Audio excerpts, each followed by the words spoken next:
এবার আসুন, একজন মুসলিম হিসেবে যখন আপনি স্বীকৃতি দিচ্ছেন যে আপনি মুসলিম, তাহলে আপনার উপরে যে একটা বড় ধরনের দায় দায়িত্ব চেপে গেছে, এইটাই আজকে অধিকাংশ মুসলিম ভ্রুক্ষেপ করেন না। সেটা আমি একটু সজাগ করিয়ে দিই। প্রথমে আসুন, মুসলিম হিসেবে কেউ যদি নিজেকে দাবি করে যে আমি মুসলিম বা কালেমা লা ইলাহা ইল্লাল্লাহ এটা বলে দিল তার মুখ দিয়ে, এখন কি তার উপরে দায় দায়িত্ব বর্তাবে? হ্যাঁ, বর্তাবে। আসলে এই সম্পর্কে দেখাই কোরআন এবং হাদিসে কি আছে। যদি এক কথায় বলতে চাই, তাহলে আল্লাহ সুবহানাহু ওয়া তাআলা আমাদেরকে যেন একটা সরল বাক্য দিয়ে এই কথাটাই বলেছেন যে বান্দা, এই পৃথিবীতে তোমার জন্মটাই হয়েছে, সৃষ্টিটাই হয়েছে মূলত আমার গোলামি করার জন্য। তার মানে এটা হলো একজন মানুষ মুসলিম হিসেবে সবচেয়ে বড় দায়িত্ব যে আমাদের সৃষ্টিটাই হয়েছে আল্লাহর ইবাদত করার জন্য। অন্যান্য সাবজেক্টগুলো পরে আসবে, এটা হচ্ছে মুখ্য এবং প্রথম এবং প্রধান। এই সম্পর্কে স্পষ্ট আয়াত যেটা সবাই জানেন, সূরা আয-যারিয়াত 11 নম্বর সূরা 56 নম্বর আয়াতে আল্লাহ বলেছেন, ওমা খালাকতুল জিন্না ওয়াল ইনসা ইল্লা লিয়াবুদুন। আমি তো জিন এবং ইনসানকে সৃষ্টি করতাম না, তবে কেন করেছি? ইল্লা লিয়াবুদুন, তারা কেবল এককভাবে আমার বন্দেগীকে পৃথিবীতে প্রতিষ্ঠিত করে দেখাবে। তাহলে একজন মুসলিম হিসেবে এটা হলো তার প্রধান এবং প্রথম কাজ, আল্লাহর ইবাদত করা। এবং এই সম্পর্কে যখন কোনো ব্যক্তি নিজেকে মুসলিম বলে দাবি করবে আর তখনই যে তার উপরে দায় দায়িত্ব চেপে যাবে, এই সম্পর্কে চমৎকার একটা হাদিস আমি আপনার কাছে পেশ করি। মূলত এটা হাদিস না, আসার, মানে আনাস রাদিয়াল্লাহু তাআলা আনহুর উক্তি।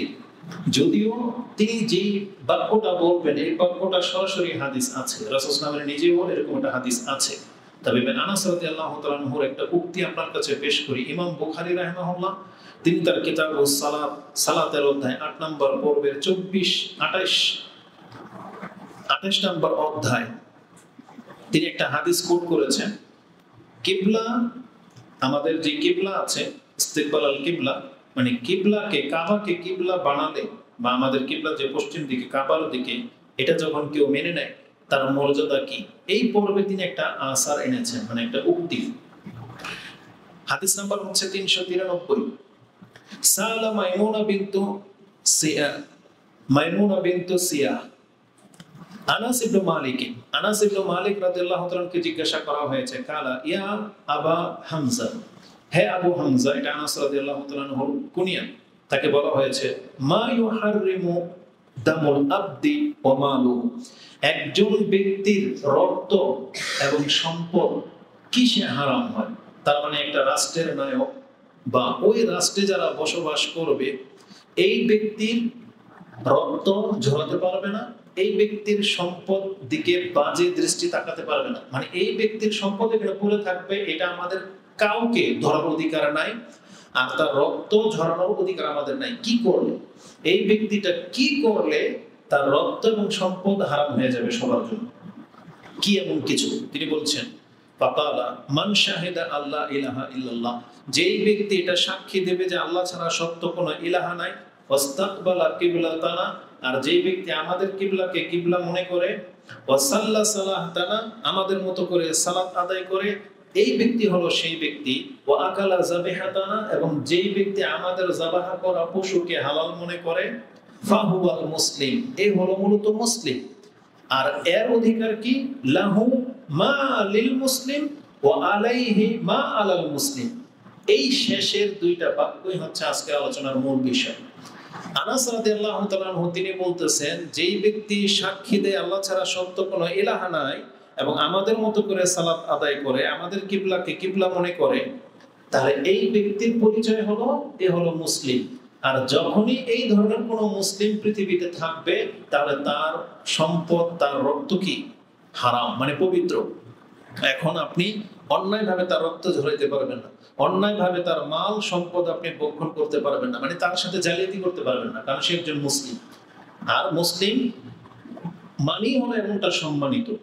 এই কথাটা বলতে গিয়ে তিনি শেষে একটা কথা বলেছেন, হুয়া মুসলিম, মানে সে হচ্ছে একজন মুসলিম ব্যক্তি, লাহু মা লিল মুসলিম, আল্লাহ সুবহানাহু ওয়া তাআলার পক্ষ থেকে একজন মুসলিমের যত অধিকার আছে, মুসলিম হলে যত অধিকার আছে সব তার উপরে বর্তাবে।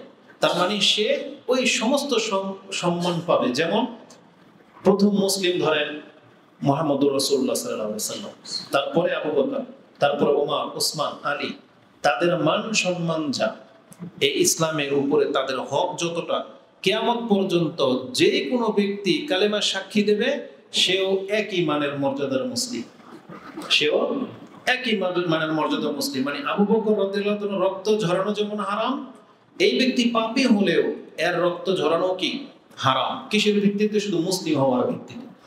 বলছে লাহু মালিল মুসলিম, একজন মুসলিম যত ফ্যাসিলিটি পাবে রাষ্ট্রনায়কের পক্ষ থেকে, একটা সাধারণ মুসলিম ওই একই রকমের মান মর্যাদা রাখে, মানে সেও এই ফ্যাসিলিটিগুলি পাবে।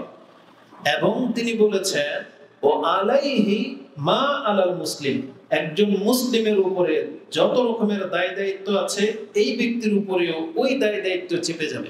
তার মানে যখনই আবু বকর রাদিয়াল্লাহু তাআলা বলেছেন লা ইলাহা ইল্লাল্লাহ মুহাম্মাদুর রাসূলুল্লাহ, তার উপরে যতগুলো দায় দায়িত্ব চেপে গেছে, এখনো যদি কেউ বলে আশহাদু আল্লা ইলাহা ইল্লাল্লাহ, তাহলে ওই একই দায়িত্ব আপনার আমার উপরে চেপে যাবে। আমি এই কথাটা কেন আপনার কাছে পেশ করেছি? যে আমি বলতে চাচ্ছি যখনই কোনো ব্যক্তি নিজেকে মুসলিম বলে দাবি করবে, তাহলে তার উপরে যে আল্লাহর পক্ষ থেকে কিছু দায় দায়িত্ব আছে, এটাকে প্রমাণ করার জন্য আমি আনাস রাদিয়াল্লাহু তাআলার এই কথাটা আপনার কাছে পেশ করতেছি। যে তিনি বলেছেন ও আলাইহি মা আলাল মুসলিম, একজন মুসলিমের উপরে যত দায় দায়িত্ব আছে সেটা এই ব্যক্তির উপরে এসে বর্তাবে। এখন আমরা এখানে যারা আছি সবাইকে নিজেকে মুসলিম দাবি করি? বলেন, সবাই কি মুসলিম? তাহলে এই কোরআনের মধ্যে যতগুলো আয়াত আছে ইয়া আইয়ুহাল্লাযীনা আমানু, এই মর্মে যতগুলো আয়াত আছে, আমি যতটা গুনেছি সেটা প্রায় 89 থেকে 90টা আয়াত আছে এই মর্মে। এই প্রত্যেকটা আয়াত এখন আমাদের প্রত্যেকের উপরে সমানভাবে ফরজ। তার মানে আল্লাহর পক্ষ থেকে যে দায়িত্বটা পৃথিবীতে মুহাম্মদ সাল্লাল্লাহু আলাইহি সাল্লামকে দেওয়া হয়েছিল, ওই যেই দায়িত্ব, যেমন ইসলাম মানে কি? 5 ওয়াক্ত সালাত আদায় করা, টাকা সম্পত্তির মালিক হয়ে গেলে যাকাত দেয়া, রমজান মাস আসলে সিয়াম পালন করা, অর্থ সম্পত্তির মালিক হয়ে গেলে হজ পালন করা, আপনি যদি সম্পদশালী হন দান সাদকা করা, পিতামাতার খেদমত করা, সন্তানদের ভরণ পোষণ দেয়া, যত রকমের কল্যাণকর কাজ আছে, যেমনটা সাহাবায়ে কেরামদের উপরে বর্তিয়েছিল, ওই একই দায় দায়িত্ব এখন আমাদের উপরে বর্তিয়ে গেছে, মানে আমাদের উপরেও চলে আসছে এই জিনিস।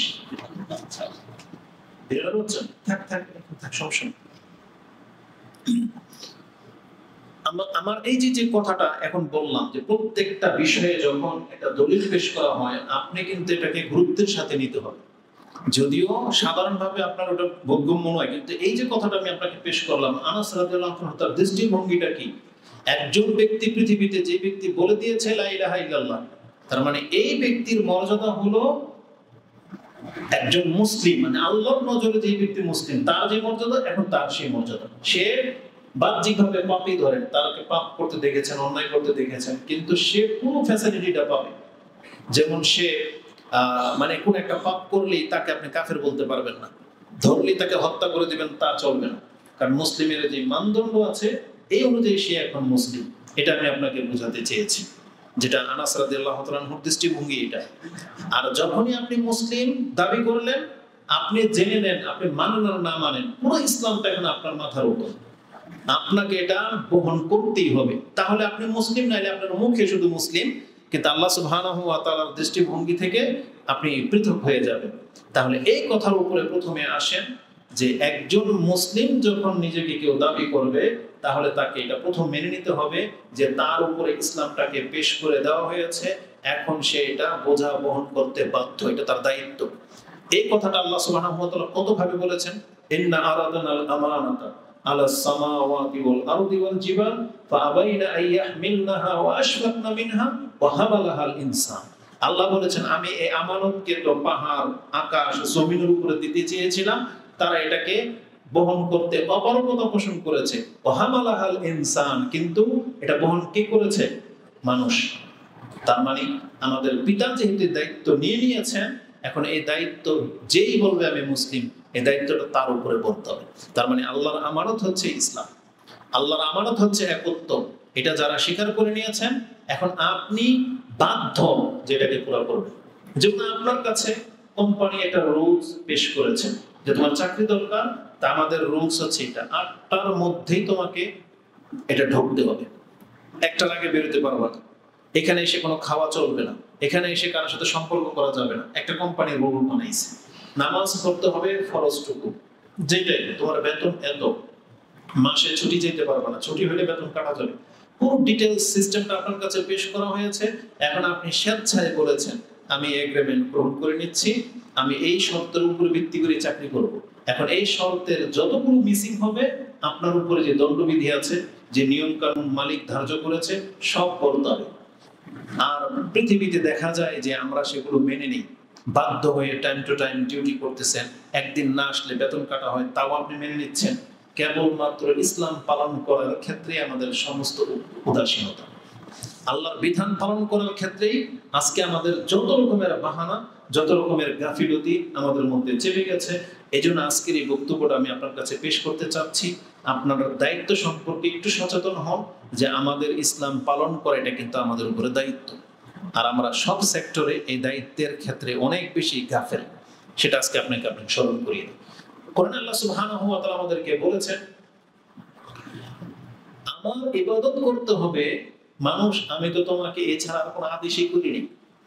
যেমন কোরআনে আল্লাহ সুবহানাহু ওয়া তাআলা আরেকটা আয়াত আপনি পেয়ে যাবেন, যেটা সূরা জুমার 39 নম্বর সূরা, তার 11 নম্বর আয়াতে আল্লাহ বলেছেন কুল ইন্নী উমিরতু আন আবুদাল্লাহ মুখলিসান লাহুদ্দিন, আমি তো কেবলমাত্র এই আদেশ প্রাপ্ত হয়েছি যে আমি খালেস ভাবে আমি আমার রবের দিন মেনে চলবো, এটাই ছাড়া আমাকে আর কোনো আদেশ করা হয়নি। যে আমাকে কুল ইন্নী উমিরতু আন আবুদাল্লাহ মুখলিসিনা লাহুদ্দিন, মুখলিসান লাহু আদ-দ্বীন মানে দ্বীনকে খালিস করে দিয়ে, মানে আমি আল্লাহর গোলাম হব, আমাকে এই আদেশ করা হয়েছে। এটা আল্লাহর রাসূল মুহাম্মদুর রাসূলুল্লাহ সাল্লাল্লাহু আলাইহি সাল্লাম তিনি বলতেছেন আমি এই আদেশ প্রাপ্ত হয়েছি যে আমি খালেস ভাবে আল্লাহর বান্দা হব। কেন এখানে খালেস ভাবে বলা হয়েছে?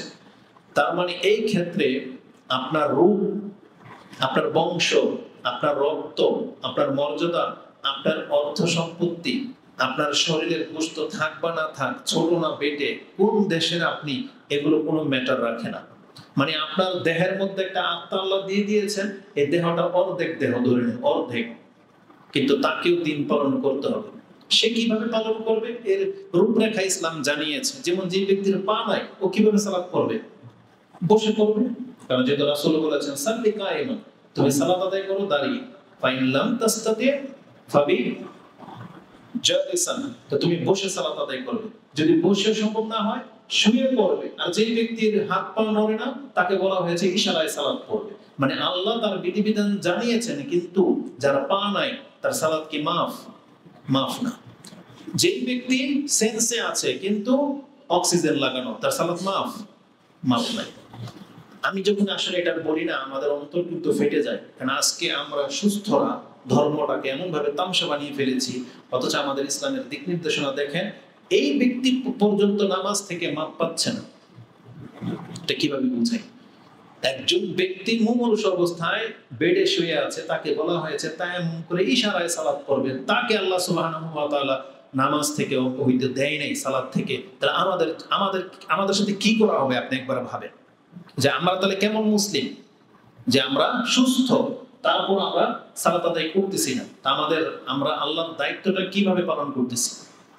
তা আল্লাহ রাসূল সাল্লাল্লাহু আলাইহি সাল্লাম বলতেছেন আমাকে খালেস ভাবে তার ইবাদত করার জন্য আদেশ করা হয়েছে। এখন আমি খেতে পাই বা না পাই, আমার যদি ভয় থাকে তাহলে অনেক কিছু আমাকে স্যাক্রিফাইস করা হয়েছে। বৃষ্টির সময় কিভাবে নামাজ পড়বেন, বন্যার সময় কিভাবে পড়বেন, সুস্থতা থাকলে কিভাবে হবে, সবকিছু ইসলামে কিন্তু আমাদেরকে জানিয়েছে। কিন্তু আপনি একবার চিন্তা করেন যে কোন অবস্থাতে একজন ব্যক্তিকে আল্লাহ এই অধিকার দিয়ে দিয়েছেন যে তুমি আমার থেকে মুক্ত হয়ে যেতে পারবা। যেমন পীরদের কিছু কিছু বলা যায় যে তারা নাকি ফানাফিল্লাহ হয়ে যায়, তারা মানে একটা পর্যায়ে গেলে তারা আল্লাহর বান্দিগি থাকে না, তারা মিলে মানে ঊর্ধ্বে উঠে যায়। কি যেন একটা শব্দ বলে তারা, মানে যারা ইবাদত করতে করতে একটা অবস্থায় তারা ওই স্টেজ পার করে ফেলে, কি যেন তারা বলে এটাকে কামালিয়াত হাসিল করে তারা, বুঝেন? ফানাফিল্লাহ হয়ে যায় তো মিশে যায়, মানে কামালিয়াত হাসিল করে নেয় তারা, তাদের নাকি আর নামাজ রোজা লাগে না। পৃথিবীতে এমন কোন ব্যক্তির সাথে এমন কোন সিচুয়েশন কি আছে যে আল্লাহ তাকে অধিকার দিয়েছে? যদি হতো তাহলে কে পাইতো? আমাদের নবী মুহাম্মদুর রাসূলুল্লাহ সাল্লাল্লাহু আলাইহি ওয়াসাল্লাম। অথচ সেই রাসূল সাল্লাল্লাহু আলাইহি ওয়াসাল্লামের একটা হাদিস কে ইমাম বুখারী আপনি সালাতের অধ্যায় দেখেন এনেছেন যে একজন ব্যক্তি কতটুকু অসুস্থ হলে তার জামাত মাফ। এটা প্রমাণ করতে গিয়ে তিনি রাসূল ইসলামের এমন একটা হাদিস এনেছেন, আমাদের কারো উপায় নেই। কি হাদিস এনেছেন জানেন? রাসূল ইসলামের জীবনের সর্বশেষ নামাজ, যে তিনি অজ্ঞান হয়ে আছেন, কিছুক্ষণ পর যখন তার হুঁশ ফিরেছে তখন বলেছেন আসাল্লান নাস, মানুষ কি নামাজ পড়ে নিয়েছে? তখন বলা হলো যে না, অপেক্ষায় আছে। আবার বেহুশ হয়ে গেছে। আবার যখন জ্ঞান ফিরেছে ফালাম্মা ওয়াজাদা ফি নাফসিহি খিফাতান, তিনি যখন তার নাফসের উপর একটা হালকা অনুভব করলেন যে মরে যাবেন একটু পরে রাসূলুল্লাহ সাল্লাল্লাহু আলাইহি ওয়াসাল্লাম, কিন্তু তার মনে হচ্ছে মাথা ব্যথা মনে একটু কমেছে, আমি মনে হয় উঠে দাঁড়াতে পারবো। তিনি যখন তার অন্তর থেকে এটা ফিল হলো যে আমি একটু সুস্থ বোধ করতেছি, তখন তিনি কি করলেন? হাদা বাইনা রাজুলাইনি, তিনি দুই ব্যক্তির কাঁধে ভর করে দাঁড়াতে চাইলেন কিন্তু পারলেন না। কিন্তু সেই দুই ব্যক্তিকে আব্বাস এবং আলী রাদিয়াল্লাহু তাআলা আনহুমা, তারা দুইজনে তাকে টেনে তুলেছেন। রাসূল কিন্তু হেঁটে যেতে পারেন নাই। তার ঘর থেকে এই মেহরাব পর্যন্ত তিনি তারা আলগিয়ে এনেছেন রাসূলের পা দুইটা এভাবে বালুর মধ্যে হেঁচে দিয়ে তারপরে তার মিম্বর পর্যন্ত তাকে নিয়ে আসা হয়েছে। আয়েশা রাদিয়াল্লাহু তাআলা আনহা বলেন, কানা আনজুরা ইলাই, আমি মনে হয় এখনো তার পা দুইটাকে আমি দেখতে পাচ্ছি যে আমার ঘর থেকে তাকে তার নামাজের জায়গা পর্যন্ত তাকে হেঁচড়িয়ে নিয়ে যাওয়া হয়েছিল। ইমাম বুখারী এই হাদিসটাকে কোট করে বলেছেন, তাহলে একজন ব্যক্তির যদি এই পর্যায়েও সালাতে জামাতে আদায় করার মতো মন মানসিকতা রাখে, তাহলে আমরা আর কোন সিচুয়েশনে জামাত ছাড়তে পারি? আর আমরা সুস্থ ব্যক্তিরা নামাজ ছেড়ে দিয়ে বসে আছি। তো যাই হোক, আমি বোঝাতে চেয়েছি আমি আর আপনি আল্লাহর গোলাম, আল্লাহর ইবাদত করতে হবে। এমন কোনো অবস্থা নাই যে অবস্থা থেকে এই বন্দিগি কেটে যেতে পারে। আপনি রাজনীতিবিদ, আপনি টিচার, আপনি মুদির দোকানদার, আপনি অনেক বড় ব্যবসায়ী, আপনি অভাবী, খাটো, চোখে দেখেন না, কি আছে বলেন তো, পেশ করেন আল্লাহর কাছে। আপনি দেখতে পাবেন এমন কোনো অবস্থা নাই যে অবস্থা থেকে আল্লাহর বন্দিগি কেটে যেতে পারে। এমন কোনো অবস্থা নাই। একটা সিচুয়েশন, সেটা হচ্ছে মৃত্যু। কারণ আল্লাহ সুবহানাহু ওয়া তাআলা কি বলেছেন? ওয়াবুদু রাব্বাকা হাত্তা ইয়াতিয়াকাল ইয়াকিন, তুমি তোমার রবের ইবাদত করো কতক্ষণ পর্যন্ত? যতক্ষণ পর্যন্ত মালাকুল মউত তোমার সাথে সাক্ষাৎ না করতেছে। তার মানে আমাদের মৃত্যু পর্যন্ত আল্লাহর গোলামি করে যেতে হবে। এটাও আপনি কোরআনের মধ্যে পেয়ে যাবেন। সূরা হিজর 15 নম্বর সূরার একেবারে শেষ আয়াত 99 নম্বর আয়াতে পেয়ে যাবেন।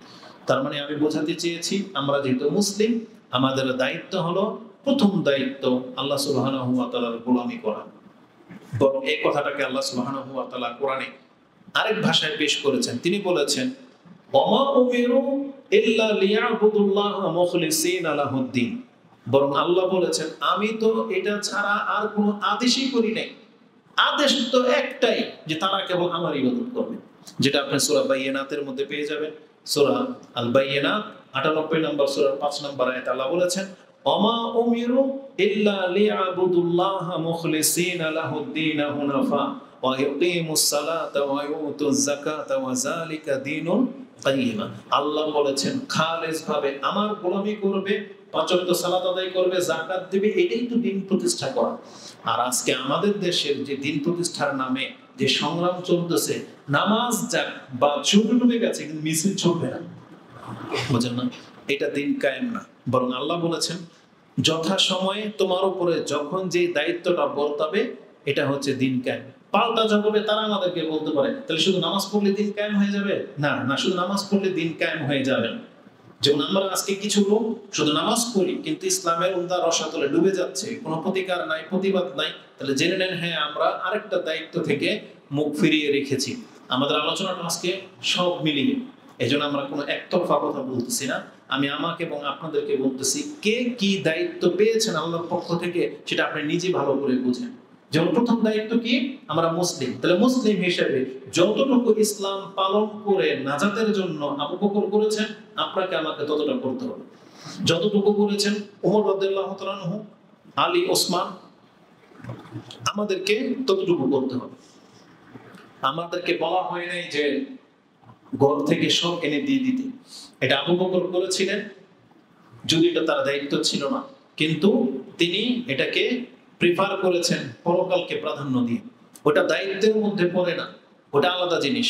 এই জন্য আমি আপনাকে বলতেছি না যে আপনাকে সব দায়িত্ব দিয়ে দিতে হবে। এই জন্য কেউ কিন্তু এক্সাম্পল পেশ করে না দানের ক্ষেত্রে, যে আবু বকর সব দিয়ে দিয়েছেন, আপনি যদি সব না দেন তাহলে আপনি মুনাফিক। কোন হুজুর এই এক্সাম্পল পেশ করবে না, কারণ আবু বকর রাদিয়াল্লাহু তাআলা যেটা করেছেন এটা তার সুউচ্চ ঈমান, যেই পর্যন্ত আমরা হয়তো বুঝতে পারবো না। আর আল্লাহ সুবহানাহু ওয়া তাআলা এই ঈমানের মাত্রা আমাদের সবাইকে ফেলেননি। বা ওমর রাদিয়াল্লাহু তাআলা যেটা করেছেন এটাও আমরা পারবো না, কারণ তিনি অর্ধেক এনেছিলেন, অর্ধেক রেখেছিলেন, ওটাও আমরা পারবো না। কিন্তু আমাদের আজকে কোন দায়িত্বের কথা বলা হচ্ছে, যেটা হচ্ছে আমাদের উপরে ফরজ দায়িত্ব। আপনি আছেন নফল নিয়ে, বরং আমি আপনাকে স্মরণ করে দিতে চাচ্ছি, আজকে ওয়াদা করেন যে আল্লাহর পক্ষ থেকে যে ফরজ দায়িত্ব সেটা আগে আদায় করেন, সেটা আগে পুরো করেন। এটাই আজকের আলোচনা। আমি মুসলিম হিসেবে আপনাকে দেখাতে চেয়েছি 3-4টা আয়াত বলে দিয়ে, সেটা হলো মুসলিম হিসেবে আমাদের প্রত্যেকের উপরে একটা দায়িত্ব চেপে গেছে, আর এই দায়িত্ব আমরা স্বেচ্ছায় নিয়েছি, কারণ আমরা সবাই স্বেচ্ছায় মুসলিম হয়েছি। আপনি এখন চাইলে মুখ ফিরাতে পারেন, আপনি ইসলাম ধর্ম ছেড়ে দিতে পারেন, আপনার উপর থেকে নামাজ উঠে যাবে। আপনি ইসলাম ছেড়ে দিলে আপনার হালাল হারাম বলে কিছু থাকবে না, জান্নাত জাহান্নাম বলে কিছু থাকবে না। আপনি পশু পাখির মতো, হিন্দু নাসারা, ইহুদি নাসারা, চালানদের মতো যা যা যেভাবে খুশি আপনি সেভাবে জীবনযাপন করতে পারেন, আপনাকে এখতিয়ার দিয়ে দেওয়া হয়েছে। কিন্তু আল্লাহ বলেছেন তুমি যদি স্বেচ্ছায় ইসলাম গ্রহণ করো তাহলে ইসলামের এই বিধানগুলো তোমাকে মানতে হবে, এটা তোমার দায়িত্ব। যেটা আজকে অধিকাংশ মুসলিম অমুসলিমদের মতো জীবনযাপন করতেছি, হচ্ছে মুখে বলি মুসলিম অথচ জীবনের পুরো গেটআপটাই হচ্ছে অমুসলিমদের মতো। এটা মোটেও কাম্য নয়। তাহলে আজকের বক্তব্যের প্রধান বিষয় হচ্ছে একজন মুসলিম হিসেবে আমাদের প্রথম দায়িত্ব হলো আমাদের রবের ইবাদত করা, গোলামি করা। আর সেই ইবাদতগুলো কোন ইবাদত? ফরজ ইবাদত। এটা মাথায় রেখে, ফরজ ইবাদত এটা হচ্ছে আমাদের উপরে দায়িত্ব, এটা একটা বোঝা। যারা এটাতে ঘাটতি করবেন আপনি দায়িত্ব থেকে উদাসীন, আপনি হচ্ছেন দায়িত্বের খেয়ানতকারী, কর্তব্যের ক্ষেত্রে আপনি শিথিলতা অবলম্বনকারী। এই জন্য কিন্তু বিচার হবে, কঠিনভাবে বিচার হবে। তাহলে প্রথম দায়িত্ব হলো একজন মুসলিম হিসেবে যে আমাদেরকে আল্লাহ সুবহানাহু ওয়া তাআলার ইবাদত করতে হবে। দ্বিতীয় দায়িত্ব হলো যখন আমি আর আপনি মুসলিম, ইবাদত করতে হবে, তাহলে সেই ইবাদতগুলো কিভাবে করতে হবে সেটা শিখতে হবে। মানে ইসলামের জ্ঞান অর্জন করা। এটা শুধু হুজুরদের জন্য না, আর এটা শুধু মাদ্রাসাওয়ালাদের জন্য না। একজন মুসলিম হিসেবে যতটুকু দায়িত্ব আপনাকে পালন করতে হবে ততটুকু দায়িত্ব আপনাকে শিখতে হবে। তার মানে আপনি 5 ওয়াক্ত নামাজ, ফরজ নামাজ আদায় করবেন, এটা যেমন আপনার দায়িত্ব, তাহলে আপনার দায়িত্ব সেই 5 ওয়াক্ত সালাত কিভাবে কবুলযোগ্য হবে, এর জন্য কি শর্ত আছে, কি নিষেধ আছে, সেগুলো আপনাকে জানতে হবে। আর এগুলো জানার জন্য প্রয়োজনে যদি আপনাকে মাদ্রাসায় ভর্তি হতে হয়, হতে হবে। মাদ্রাসার প্রয়োজন না হলে না হবে, কিন্তু শিখতে হবে। মসজিদে আসলে মসজিদে এসে শিখতে হবে, মক্তবে এসে শিখতে হলে মক্তবে এসে শিখতে হবে, নেটের মাধ্যমে শিখবেন, শিখতে হবে। মানে 5 ওয়াক্ত নামাজ কিভাবে সুষ্ঠুভাবে কবুলযোগ্য হবে এটা আপনাকে শিখতে হবে, জ্ঞান চর্চা করা। আর জ্ঞানের লিস্টের মধ্যে সর্বপ্রথম একজন মুসলিমের উপরে যে জিনিসগুলো জানা শিখা ফরজ, তার প্রথম চ্যাপ্টার হলো তার রব সম্পর্কে জানা। আপনি যে আল্লাহর প্রতি ঈমান এনেছেন সে আল্লাহকে আপনি চিনেন না, সে আল্লাহ সুবহানাহু ওয়া তাআলার অস্তিত্ব কোথায় আছে আপনি জানেন না, তার সম্পর্কে আল্লাহ কোরআনে কি জানিয়েছেন, তার ফিতরত মানে নেচার বা তার নফস আল্লাহ সুবহানাহু ওয়া তাআলা এগুলো কোরআনে ব্যবহার করেছেন। মানে কি বুঝাতে চাইলাম, মানে আল্লাহ কি চিন্তা করে, আল্লাহ কি পছন্দ করেন, আল্লাহ কি অপছন্দ করেন, আল্লাহ কি ভালোবাসেন, আল্লাহ কি ঘৃণা করেন, কোন জিনিসে আল্লাহ সন্তুষ্ট হন, কোন জিনিসে আল্লাহ অসন্তুষ্ট হন, এটা প্রত্যেকটা মুসলিমের জানাটা ফরজ। না হয় কি হবে, এমন একটা কথা বলে দিবেন আপনি জানলেন না আল্লাহ এটাতে সন্তুষ্ট হলো কি অসন্তুষ্ট হলো। যদি আপনি না জানেন, আপনার না জানাটা কিন্তু আপনার নাজাতের সাবাব হবে না। আপনি কিন্তু কিয়ামতের মাঠে এই কথা বলতে পারবেন না যে আল্লাহ আমি অসন্তুষ্ট, একদিন ধান শুকাইতে দিয়েছি, বৃষ্টি আসার কারণে আপনাকে গালি দিয়েছি, আমি তো জানতাম না, এটা কত বড় পাপ। কিয়ামতের মাঠে আপনি এই উযর পেশ করলে চলবে? তখন আল্লাহ আপনাকে বলবেন কেন আমি কি কোরআন নাযিল করিনি? আর প্রত্যেকটা ব্যক্তির বিচারের ক্ষেত্রে কিন্তু এই কথাটাই আছে। আল্লাহ বলবে যে আমি কি তোমাকে নসিহা করি নাই, আমি কি তোমাকে সুস্থতা দেই নাই, আমি কি তোমাকে মিষ্টি পানি পান করার তৌফিক দেই নাই? একজন ব্যক্তি সব বলবে যে হ্যাঁ আল্লাহ আপনি দিয়েছিলেন। তখন আল্লাহ বলবেন তাহলে তুমি আমার ইবাদত করোনি কেন, ধরবেন। তাহলে আল্লাহ নিয়ামতগুলোকে স্মরণ করিয়ে দিবেন এবং আল্লাহ বলবেন আমি কি তোমার জন্য কোরআন নাযিল করিনি? এমনকি রাসূল সাল্লাল্লাহু আলাইহি ওয়াসাল্লামকে নিয়ে আসা হবে যে এই ব্যক্তি সম্পর্কে তোমার মন্তব্য কি, তাকে কি আমি পাঠাই নাই? এটা বলা হবে। তো তার মানে কি? তার মানে হলো আমরা যে দিন পালন করা যেটা আমাদের দায়িত্ব, সেই দিন কি এটা শিক্ষা করা, এটা আমাদের দায়িত্ব। যেই দায়িত্ব থেকে আজকে পৃথিবীর অধিকাংশ মুসলিম মুখ ফিরিয়ে নিয়েছে। অধিকাংশ মুসলিম বলা চলে। যেই ব্যক্তি সূরা ফাতিহার অর্থ শিখলো না এখন পর্যন্ত, আত্তাহিয়াতুর অর্থ জানে না, দুরূদের অর্থ জানে না, নামাজে সে কি বলে আল্লাহু আকবার, সামিআল্লাহু লিমান হামিদা, এই যে বাক্যগুলো যে কি বলে সে আল্লাহর কাছে সুবহান রাব্বিয়াল আলা বা সুবহান রাব্বিয়াল আযীম, এর মানে কি সে জানলো না আজ পর্যন্ত। তাহলে এই ব্যক্তি কতটা গাফেল। তাহলে দ্বিতীয় মূলনীতি হলো আমাদেরকে আমাদের দায়িত্বের মধ্যে পড়ে যে আমাদেরকে বলা হয় নাই যে আপনি পুরো পিএইচডি করে ফেলবেন, কিন্তু কতটুকু দায়িত্ব, আমাদের রব যে একজন আছেন ইলাহ হিসাবে, এটা আপনাকে জানতে হবে। এটা জানার জন্য আপনার যা করা লাগে আপনাকে করতে হবে। এটা যে প্রথম জানতে হবে, এই সম্পর্কে আল্লাহ সুবহানাহু ওয়া তাআলা কিন্তু আয়াত নাযিল করেছেন। এটা আপনি কোথা থেকে দলিল নেবেন? কোরআন নাযিল হওয়ার প্রথম বাক্য কি ছিল সেটা? ইকরা। কোরআন নাযিল হয়েছে এই বাক্য দিয়েই যে ইকরা, তুমি পড়ো।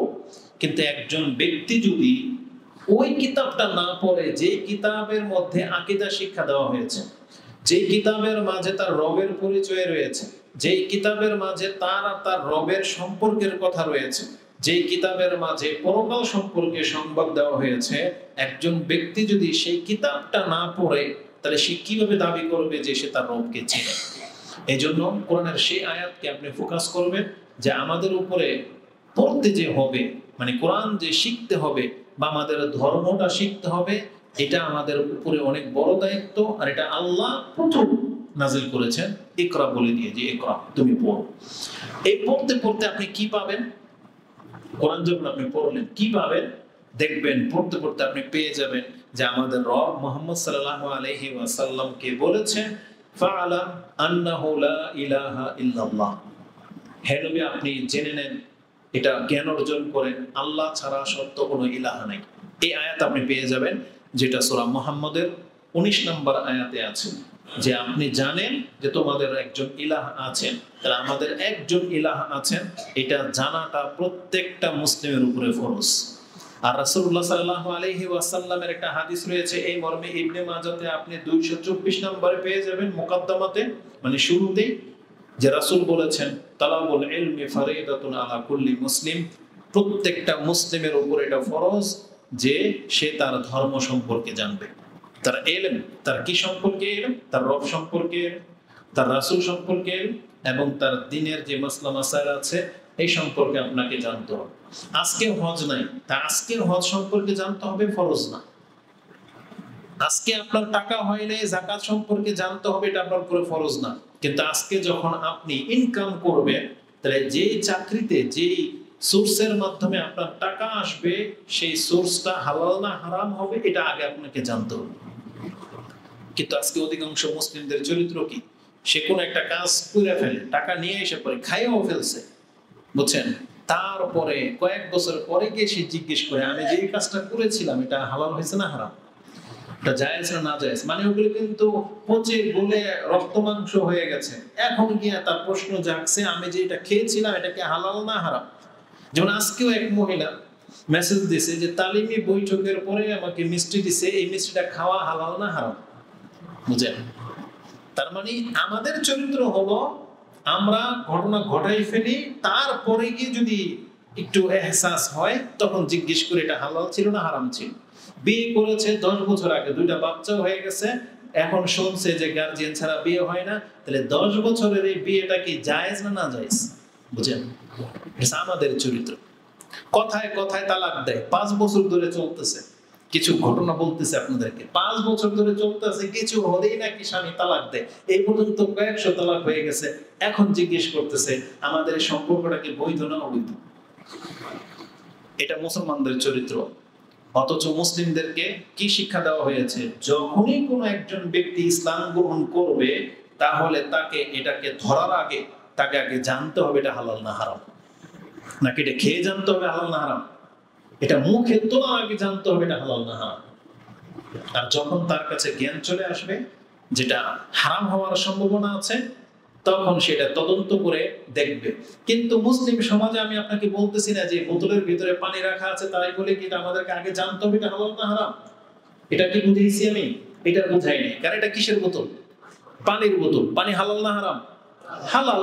তাহলে পানির বোতল যেহেতু এটা হালাল, কিন্তু এই পানিটা যদি একটা মদের বোতলে থাকতো এখন আপনি কি খেয়ে নিতেন নাকি যাচাই করতেন?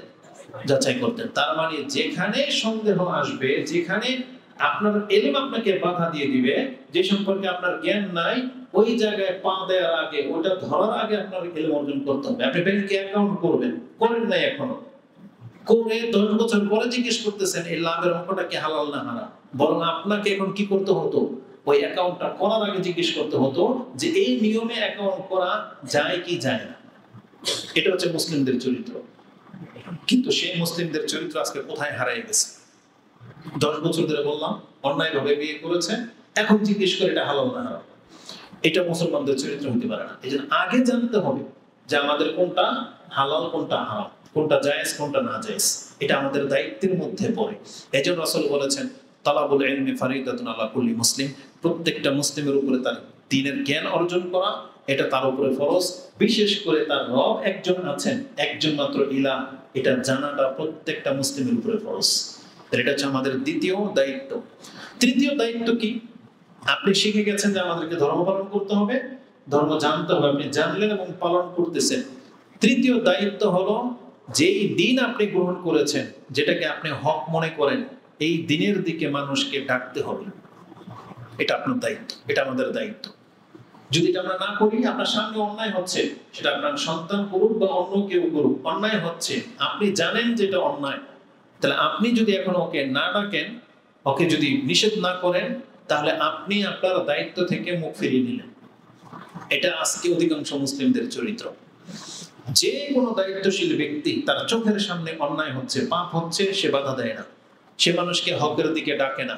আবার আপনারা যারা হক পেয়ে গেছেন, কোরআন সুন্নাহ বুঝে গেছেন এবং বুঝতে পারতেছেন যে এটাই হক পথ, কিন্তু আপনি আপনার দিন নিয়ে বসে আছেন, আপনি মানুষকে দাওয়াত দিচ্ছেন না। কিন্তু আমি আপনাকে বলে দিই দাওয়াতি কাজের গুরুত্ব কত। আমি আমাকে দিয়ে একটা এক্সাম্পল আপনার কাছে পেশ করি। যদিও মানুষ অনেক সময় নিজেকে সাধু সাব্যস্ত করতে গিয়ে কথাটা ঘুরিয়ে ফিরিয়ে বলে, কিন্তু আমি ওইরকম বিষয়টা না। আমি আমার উদাহরণে আপনাকে দিব। আমি যখন সৌদি আরবে ছিলাম, তখন আমাকে প্রথম দাওয়াত দেওয়া হয়েছিল। এখানে একটা ইসলামিক কালচারাল সেন্টার আছে, এখানে একটা হুজুর বয়ান করে, দুপুরে খাবার দেওয়া হয়, তাহলে চলেন ওখানে যাই। এটা প্রথম দাওয়াত দেওয়া হয়েছিল। আর দাওয়াত দেওয়া হয়েছিল কি বলে, যে দুপুরে এখানে খাবার দেওয়া হয় আর একটা বয়ান করা হয়। আমি কিন্তু যাইনি, কারণ এই রৌদ্রের মধ্যে যেতে একটা আনইজি লেগেছে। পরবর্তীতে আমি যখন একটা কোম্পানিতে জব করি, তখন একই কোম্পানিতে তো জব করলে একই রুমে 2-3 জন থাকে। তা আমাদের রুমমেট ছিল 2-1 জন, একটা ফ্ল্যাট নিয়ে ছিলাম। আর আলহামদুলিল্লাহ, যদি অল্প বেতনে ছিল, তারপরে শান শৌকতের সাথে সৌদি আরবে ছিলাম, বস্তির মতো বসবাস করিনি। তো 2 জন ফ্রেন্ড সার্কেল ছিল, এরা জব করতো, মানে চাকরি পেতো। আমি তখন ফ্রি ছিলাম, চাকরি পাইনি। তখন বসে বসে ওই যে কার্ড আছে না, কার্ড, একা একা যখন গেমস মিলাতাম, তখন আমার দাড়িও ছিল না, কিছুই ছিল না। ইসলামিক কালচারাল সেন্টারের একজন ছাত্র ওই বিল্ডিং এ থাকতো। ও একা খেত, এদের সাথে মিশতো না, আর ও নামাজ পড়তো। আমি যখন ওই রুমে প্রথম যাই, পাশের রুমওয়ালা আমাকে বলেছিল যে আপনি আমাদের সাথে খাওয়া দাওয়া করবেন, ওনার সাথে আপনার মিলবে না, কারণ উনি একটু অন্যরকম। এই কথাটা বলছেন। কেন অন্যরকম? মানে সে আমাদের সাথে মিশে না, একটু আপার গ্রেডের। তা আমি যখন একা একা বসে বসে ওই যে কার্ড নিয়ে খেলছি, তখন এই লোকটা কিন্তু দেখেছে, সে আমাকে দাওয়াত দেয়নি। এই ইসলামিক কালচারাল সেন্টারে আমাকে দাওয়াত দিয়েছে আরেকজন, ব্রাহ্মণবাড়িয়ার এক ছেলে, নাম হচ্ছে নাহিদ। সে অনেক মেহনত করেছে এবং আমাদের পেছনে খরচ করেছে, ভাড়া দিয়ে সেন্টারে নিয়ে গেছে। একটা পর্যায়ে অন্তরটা সেন্টারে লেগেই গেল। এই লোক, যেই লোকের সাথে আমার এই 4 বছর আগে দেখা, তার ঘরে একদিন আল্লাহ সুবহানাহু ওয়া তাআলা আমাকে হেদায়েত দিয়েছেন, দাড়ি হয়েছে, হজ করলাম। শেখ যেখানে বসে বক্তব্য দেয়, যেটা আমাদের আরো 2 ভাই এখানে আছে, ওরা সৌদি আরব থেকে এই যে আসছে, মুস্তাকিম, আব্দুর রহমান, এরাও আলহামদুলিল্লাহ ইসলামিক কালচারাল সেন্টারের ছাত্র, আজকে আসছে এখানে মুক্তারপুর থেকে। তো ওরা সাক্ষী আছে। শেখ মতিউর মাদানী হাফেজাহুল্লাহ জুমার নামাজের পরে আমাদের ক্লাস শুরু হতো 1:15টায়, আমরা সেন্টারে পৌঁছে যেতাম 1:45টায়। এই 30 মিনিট এভাবেই ছড়াই ছিটিয়ে মানুষ বসতো। তখন শেখ বলতো যে এদেরকে নিয়ে কিছু বলবো, প্র্যাকটিস করো, কথা বলতে 15 মিনিট আমাকে সময় দেওয়া হতো, আরো দু একজন ভাই সময় পেত, তবে আমি থাকা অবস্থায় সবচেয়ে বেশি সময়টা আমি পেয়েছি। এক পর্যায়ে রাসূলুল্লাহ এক পর্যায়ে আমাদের শেখ মতিউর মাদানী হাফেজাহুল্লাহ মঙ্গলবার দিন যখন মানুষ কম থাকতো বা ব্যস্ততা থাকতো আমাকে বলতো তুমি একটা বিষয় নিয়ে আলোচনা করো, সেই সুযোগটা আমাকে দেওয়া হয়েছে। তখন আমি যখন 1 ঘন্টা বক্তব্য করতাম, এই লোকটা যেটা 4 বছর আগে আমাকে ঘরে দেখেছিল, দাওয়াত দেয় নাই, সে একদিন আমাকে সেন্টারে পেয়ে আমাকে বলতেছে যে মাহমুদ ভাই আপনাকে কিন্তু আমি প্রথমে দেখেছিলাম এই অবস্থায়, জিন্সের প্যান্ট পরা, দাড়ি নাই, এই সেই, ওই দিন যদি আমি আপনাকে দাওয়াতটা দিতাম সেন্টারে, কারণ আল্লাহ তো আমার তকদিরে হিদায়াত লিখেছেন, আমি কোনো না কোনো ভাবে সেন্টারে যাবো বা ধর্ম পালন করব, নামাজি হব, কিন্তু এই ভাগটা, নেকির ভাগটা এখন কে পাবে? ওই নাহিদ পাবে। কে পাবে? যে আমাকে দাওয়াত দিয়েছিল। তাহলে আমি আর আপনি জানি না যে কাকে আল্লাহ হেদায়েত করবে। আমি যখন সৌদি আরব থেকে 10 বছর পরে ফিরে এসেছি, আমার বাড়িতে পাঠানটুলি, আমাদের অধিকাংশ ফ্রেন্ড সার্কেল, ভাই ব্রাদার সবই প্লেয়ার, খেলাধুলা, গান বাজনা এগুলো নিয়ে থাকে। আমি এসে এমন কিছু ব্যক্তিদের চেহারা দেখলাম, তারা তাদের গালেও যে দাড়ি গজায় যাবে, তারা নেশাখোর, মদ খাইতো, গালাগালি ভাষা ছাড়া কোনো ভাষা নাই, তারা পর্যন্ত দাড়িওয়ালা হয়ে গেছে। এটা একটা বিস্ময়কর না? তার মানে আপনি মনে করতেছেন এই লোকটা অনেক খারাপ, ওকে হেদায়েত পাবে, ওরা বলেই লাভ কি? সুবহানাল্লাহ, আপনি জানেন না আল্লাহ সুবহানাহু ওয়া তাআলা কাকে কবে কিভাবে হেদায়েত করবে। এজন্য এই নেকির ক্ষেত্রে আমাদের অংশ রাখা উচিত। আমাদেরকে বলতে হবে, দাওয়াতি কাজ করতে হবে, আল্লাহ যাকে হেদায়েত করার করবে, কিন্তু আপনার মাধ্যমে যদি হয়ে যায়, রেজাল্টটা কি? এই যতদিন নামাজ আদায় করবে তার 1 ভাগ নেকি আপনার আমলনামায় জড়ো হয়ে যাবে। আমি এটা গুরুত্বটা বোঝানোর জন্য শুধু বলতেছি। এই জন্য দাওয়াতি কাজ থেকে মুখ ফেরাবেন না। আর দাওয়াতি কাজ করলে একটা ফায়দা কি? ধরেন আমি এখন বক্তব্য করি, এখন আমার দ্বারা কি প্রকাশ্য পাপ করা শোভা পায়? আর সম্ভব এটা, তখন আপনারাই তো ধরবেন যে না বড় বড় বক্তব্য করে, তাহলে এ দিয়ে এখানে মহিলা নেই, এ দিয়ে এখন জুয়া খেলতেছে, এ দিয়ে বসে বসে ওই যে টিকিট দিয়ে মাছ ধরতেছে, এ দিয়ে বসে বসে ক্রিকেট খেলা দেখতেছে। কিন্তু দাওয়াতি কাজ যখন আমি করব, তখন এই পুরো সার্কেলটা আমার সেফ, মানে বন্ধ হয়ে যাবে, কারণ আমি আর ওই পাপগুলো করতে পারবো না। তার মানে আপনি যদি দাওয়াতি কাজ করেন, এটা পাপ থেকে বাঁচার অনেক বড় একটা মাধ্যম। দাঁড়িয়ে রাখা, এটা পাপ থেকে বাঁচার অনেক বড় একটা মাধ্যম। এই জন্য আপনি যদি পাপ থেকে বাঁচতে চান, আপনি এই ধরনের কল্যাণকর কাজে নিজেকে যুক্ত করে ফেলেন। আপনি মসজিদের কোনো না কোনো খাদেম হয়ে যান। কেন? কারণ আপনি যখন মসজিদের কোনো খাদেম হয়ে যাবেন, লজ্জায় হইলেও আপনি ওই পাপগুলো করতে পারবেন না। লজ্জায় হইলেও আপনাকে 5 ওয়াক্ত নামাজ মসজিদে আসা পড়তে হবে। কেন? কারণ আপনি মসজিদের এত বড় একটা পদে আছেন, ইমাম সাহেব, মুয়াজ্জিন, যে কোনো একটা খিদমত হয়ে যায়। তা আমি বলতে চেয়েছি, আল্লাহ সুবহানাহু ওয়া তাআলার দিকে মানুষকে ডাকতে হবে, এটা কিন্তু মুসলিমদের দায়িত্ব ছিল। কোরআনে আল্লাহ সুবহানাহু ওয়া তাআলা তো স্পষ্ট ভাষায় বলেছেন, কুনতুম খায়রা উম্মাহ উখরিজাত লিন-নাস তা'মুরুনা বিল মারুফ ওয়া তানহাউনা আনিল মুনকার। আল্লাহ বলেছেন তোমরা হইলা শ্রেষ্ঠ জাতি, কুনতুম খায়রা উম্মাহ, তোমরাই শ্রেষ্ঠ জাতি। কিসের ভিত্তিতে? চেহারার ভিত্তিতে না। আল্লাহ বলেছেন তা'মুরুনা বিল মারুফ, তোমাদের কাজ হলো মানুষকে ভালো কাজের আদেশ করা, ওয়া তানহাউনা আনিল মুনকার, এবং মন্দ কাজ থেকে মানুষকে নিষেধ করা, ওয়া তু'মিনুনা বিল্লাহ, তোমাদের উচিত আল্লাহর প্রতি ঈমান আনা। এইজন্য তোমরা শ্রেষ্ঠ।